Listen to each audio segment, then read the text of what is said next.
Gotcha. Hey everybody, I'm here with Jessica Fleming from Luau or Die. How are you, Jessica? I'm doing good, man. How are you doing today? I'm doing excellent now that you're here. Um, one thing Jessica and I talked about is that we're both YouTube nut jobs who like to work on YouTube channels. So we talked a little bit about that, but today we're going to talk about Luau or Die. Um, They they have new songs. Describe the music to them. I saw a little Western influence, but you have a new little spice you're gonna throw in there. Oh yeah, for sure. So like traditionally we've been kind of like I'll be honest, we've been kind of like all over the map in our sound, but we've always kind of had a proggy underlining. We do like that spaghetti western feel, the Morricone influence. I mean it's always there. But we've been finding ourselves kind of steering into the direction of a little bit more, funky rhythms and that kind of a thing, but still with the surf sound. You know what I mean? You got to keep that reverb like nice and prominent, in the song. So that we're definitely keeping that in like little splashes of delay. I'm a big fan of like even like the psychedelic tones of like the OCs and King Gizzard and like that kind of stuff, but we're still a surf band, you know what I mean? There's just so much out there in terms of like old and new music that just like finds its way in when you're writing Right. tunes. And um and then those little pieces, they those little pieces, the influence, like it just pops up in little bits, you know what I mean? And that's how you create something new and unique, you know what I mean? Yeah. So where do Yeah. you fall on the line of Ventures psychedelic? Oh dude, like which do I like prefer? Well, not prefer, but like the like once you get to the psychedelic stuff, people are kind of like, I don't know. Where do Oh, you fall on it? okay, I see. Like in terms of like a definition.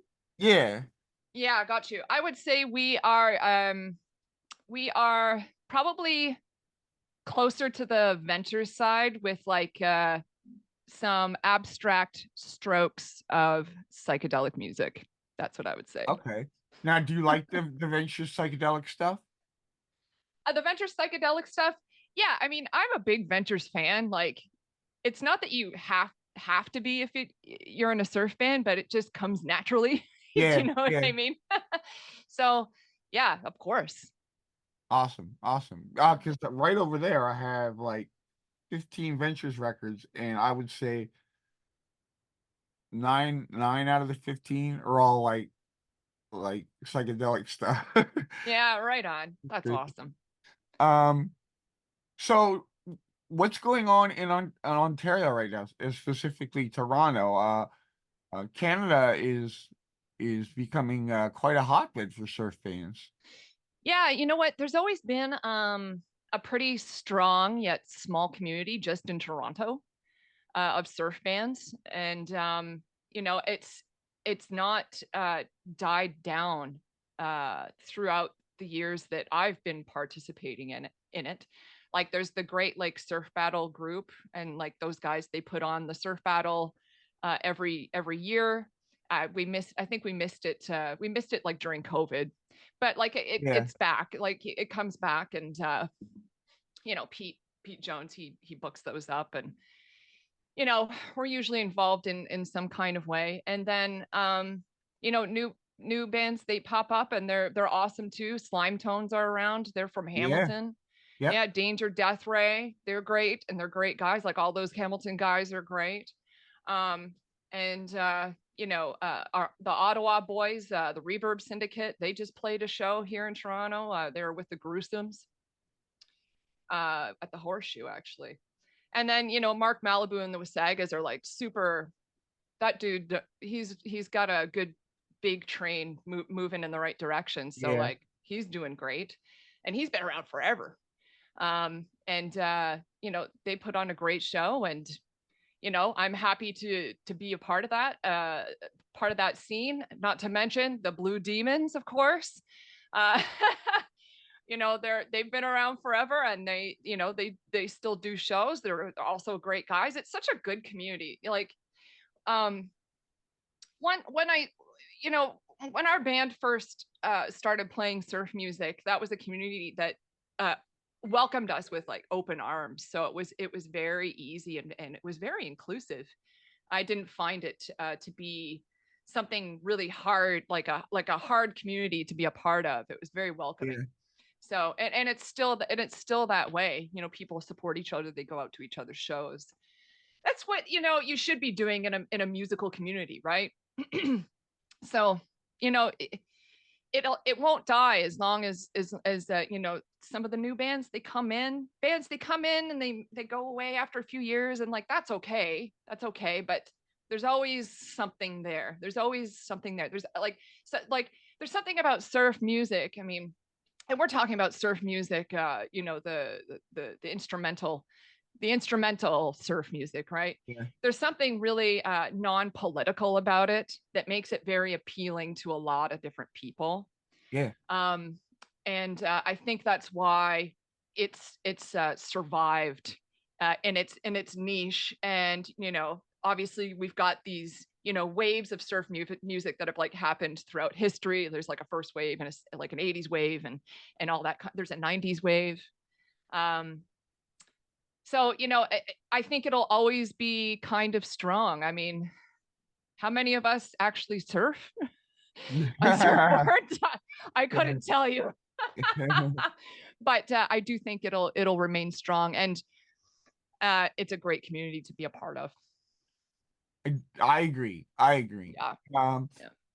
I don't. I feel like I'm half putting you on the spot, but um, anybody who's obsessed with surf music as yourself will be able to answer this. What's your favorite wave of surf music, and what's your favorite band from each wave?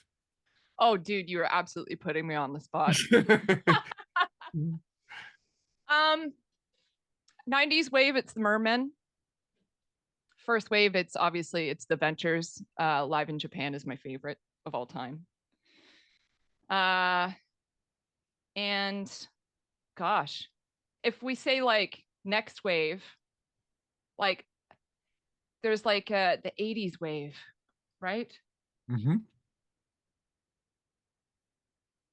That's where you're gonna get me because I was a little kid.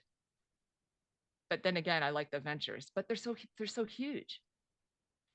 You know what? Somebody's got to educate me then, like on the 80s wave. I don't really, you John and know the what I Night mean? Riders. What's that? John and the Night Riders. Right. Okay. That would be mine. Dave Yeah. Ronsky. Dave Ronsky. Yeah. But Right on. so when you started the band, you tell me when you started, how you started, but tell me what was that one ingredient that says, okay, I think we should do this. We have something special. Oh, yeah, that's a good story. So we started out as a band for somebody who is a singer-songwriter. We played a few shows, and it was kind of like a little bit lukewarm in the motivation of like keeping things moving. And then we thought, oh well, let's what's something we can all agree on? Let's try and be like a live karaoke band. So we were practicing tunes, and we were getting together pretty consistently, and that just didn't seem like the right thing for us to do. And then I brought my other guitarist out to see Low Straight Jackets at the Ah, Horseshoe, and that was a band that when they would come to the Horseshoe, that was like a tradition of mine to go see them through from when I was in university up until they stopped coming every year. So that became the next idea, and it was something that everybody really really liked and was motivated to like keep on going with it, and we had lots of fun with it. um, and I think it goes back to, and I the reason why I'll say it again. The reason why I think it worked so well is and works so well is because it's a non-political genre, and you can really be creative with it, without um, go. How do I say this? You can be really creative with it without. Just give me a second. I gotta say the right thing. You gotta be really creative. You can be really creative without. You can be really creative without being tacky. Yeah, yeah. Or intentionally tacky. Yes, intentionally tacky. Yeah. Yeah. And that's just as fun too. Yeah. Yes, it can be fun if that's the thing that you're going for, right? Yeah, yeah. Yeah. Um, that's awesome. So this interview is going to air beginning of June. Tell me what you have from there going on this summer. I'm sure you guys are super stoked to get out and Oh, yeah. amongst the people. Tell me about what your plans are and where people Yeah. can see you. So we plan on recording in the summertime, and we have 3 shows booked in the summer. So we've got June 20th at Seascape for the Great Lakes Surf Battle. That's in Toronto. And the 22nd of June, we're going to be at the Queen's Hotel in Barrie, Ontario. And then in August 2nd, we will be at the Tail of the Junction in Toronto. And that'll be with the Kaputniks and Ah, the Slime Tones. Yeah. I Yeah. So love we actually just, sorry, go ahead. oh, no. The Slime Tones did some really great videos for us. Oh, yeah. I bet they would. Those guys Yeah, are awesome. yeah, they're Yeah. cool. And they're Yeah. into hardcore too. Yes. Yeah. They would be. Yeah. Yeah. So, one last thing before we go. Is there anything you'd like to talk about that I may not have mentioned that you would like people to know about your band? Or anything, Oh, you know? oh, well, I, I think we've covered the band stuff. I also play in a couple of other bands as well. So, I have a band, that is called Gomer, and it's kind of like a desert rock meets punk rock, sort of thing. And so we're also in the midst of writing new tunes, and we'll be probably recording in the summer. We don't have any current shows right now, but uh, that's a lot of fun to play. I get to play my Firebird in that one. Wow. So that one's a lot of fun. And the fellows are all really great. And Gomer's on Instagram as Gomer the Band. And then the other band that I'm in is called Thunderglove. And it is a uh, video game music 8-bit inspired band. Oh, Uh, wow. and we dress up like barbarians. We dress up like barbarians, and we play video game like adventure inspired music. That's Uh, all. that's a that's another set of guys that are really great. And actually, the guitarist in Thunderglove is the guitarist in the Blue Demons. So Oh, nice. so it kind of all goes like this. Yeah. You know what I mean? If you play around enough, people are going to ask you to join their bands.